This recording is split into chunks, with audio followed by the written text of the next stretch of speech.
Perpendicular orthogonal vectors होते हैं, mutually perpendicular orthogonal vectors होते हैं। तो वही तो उसने किया है, इस रो का उसने ये वाला वेक्टर बना दिया, सॉरी इस कॉलम का उसने ये वाला वेक्टर बना दिया, फिर सर इस कॉलम का उसने ये वाला वेक्टर बना दिया और इस कॉलम का उसने ये वाला वेक्टर बना दिया। तो ये म्यूचुअली परपेंडिकुलर ऑर्थोगोनल वेक्टर्स है, म्यूचुअली परपेंडिकुलर ऑर्थोगोनल वेक्टर्स है, म्यूचुअली परपेंडिकुलर ऑर्थोगोनल वेक्टर्स हैं।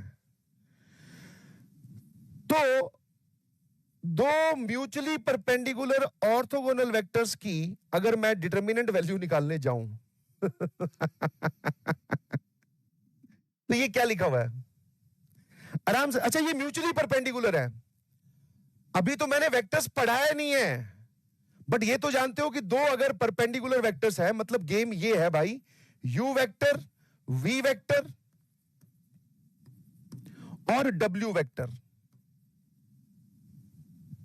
ये क्या लिखा हुआ है, ये छोड़ दे, ये वाला नहीं, ये वाला देख। सर ये तो जीरो लिखा हुआ है, कैसे? u क्रॉस w, तुमने इतना तो देखा होगा, इसमें कौन है? v cross w। ये म्यूचुअली परपेंडिकुलर ऑर्थोगोनल वेक्टर्स हैं। v क्रॉस w, तो v क्रॉस w इतना क्रॉस करना आता है ना कि डायरेक्शन किस तरफ होगी, थंब वाली। हाँ, वो फिजिक्स वाले के हिसाब से, फिजिक्स में जो आपको बताया। तो v क्रॉस w करूंगा तो u के पैरेलल वेक्टर आएगा, तो मतलब सर v क्रॉस w जो है वो वेक्टर ये वाला आएगा, और ये दोनों वेक्टर्स पैरेलल होंगे, तो दो पैरेलल वेक्टर्स का क्रॉस सर जीरो आता है। और ये छोड़ तू, ये क्या लिखा हुआ है सर? v क्रॉस w एक यूनिट वेक्टर आएगा, इसके पैरेलल दोनों का यूनिट वेक्टर करोगे सर, ये वैल्यू 1 आएगी। तो भाई ये वाली वैल्यू 1 और ये वाली वैल्यू 0। तो सर इसका 5, इसका कितना हो गया भाई? इसका क्या है? मैंने बोला 1, तो 2, और s का आप बोल सकते हो 0 आ रहा है मतलब।